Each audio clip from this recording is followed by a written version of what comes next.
Welcome to the STBY basketball show.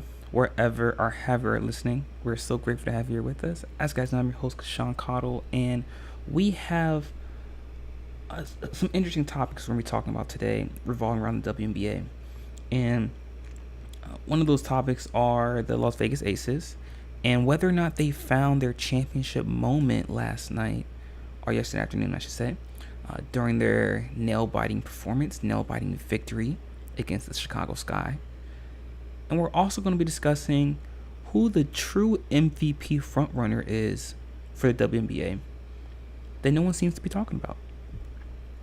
So we're going to be discussing all of that and then some, guys. But before we get started, if you haven't already, be sure to hit that like button, hit that subscribe button as well, so you guys can stay up to date on all of our latest content that we post daily. And for exclusive content from Sorry to Bother You, be sure to follow us on Patreon. You can do so by going to patreon.com, clicking on the search bar, and typing in Sorry to Bother You Show. That way you gain access to all of our exclusive content that we post daily. And if you'd like to support our network and our company, you can do so by following the link in the ticker below. It's streamelements.com/sorrytobotheryoushow/tip. Once again, it's streamelements.com/sorrytobotheryoushow/tip. None of this is possible without you guys, the fans. So we're so grateful and honored for all the love and support that you show us. So, that being said, guys, let's go get right into it. As I was saying, the Las Vegas Aces yesterday afternoon faced off against the Chicago Sky. As you guys know, the Chicago Sky are 11-18, 4-10 at home.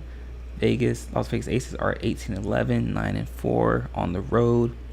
Chicago has created headlines most recently due to them trading away star guard Marina Mabrey to the Connecticut Sun for a couple of draft picks.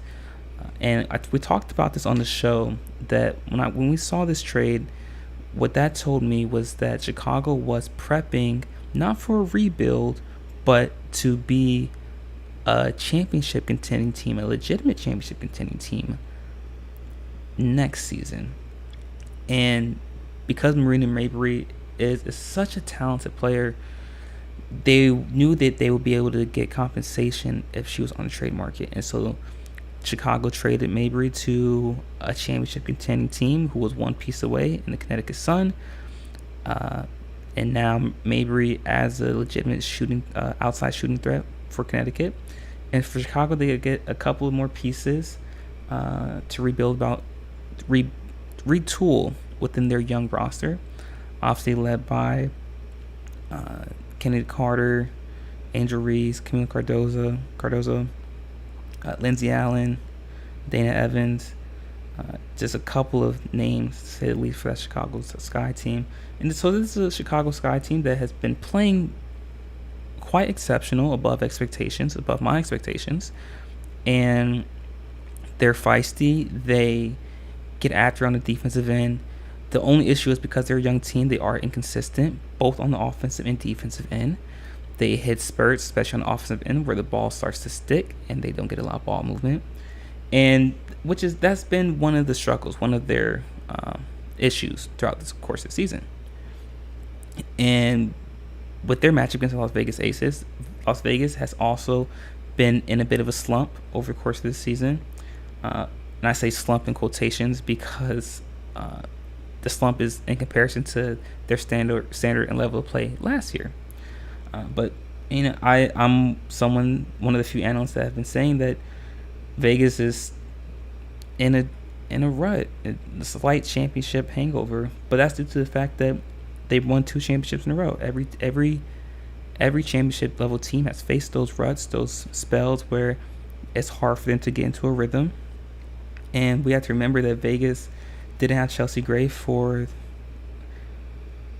about the first half of the season, and Chelsea Gray is back and she's getting into a rhythm, getting into a groove. But something that Vegas has struggled with, and is actually something the Team USA struggled with as well, was their overemphasis with Ajawilson. Now, it's no doubt in my mind Ajawilson is the best player in the NBA, or WNBA, my apologies. However, you can tell that Vegas was making concerted effort to get the ball into Ajawilson, despite the fact that she was getting double teamed as soon as she caught it. And they were looking to feed the ball through Ajawilson consistently, despite the fact that they have another top 5 player in the league with Jackie Young, a top 10 player in the league with Kelsey Plum, and a top 15 player, Chelsea Gray, all on the roster. And rightfully so, they were looking to feed AJ Wilson consistently, or they have been looking to feed AJ Wilson consistently.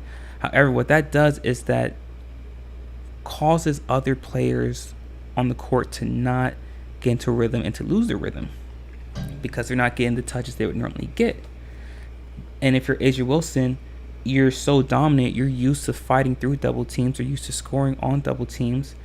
So if you're Becky Hammond, you have to remind AJ Wilson to get the ball out as soon as they start to double.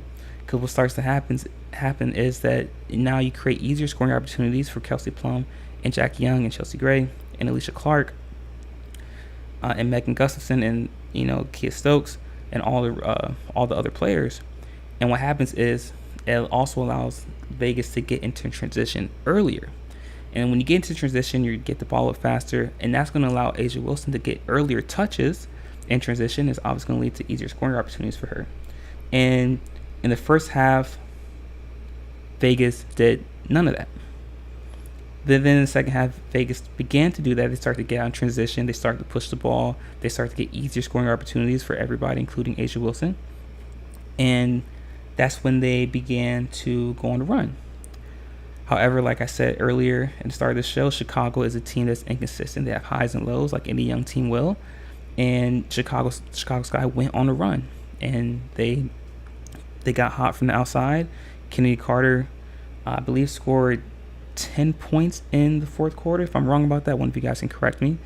Lindsay Allen got into a rhythm as well. I believe she scored 8 points in the fourth quarter.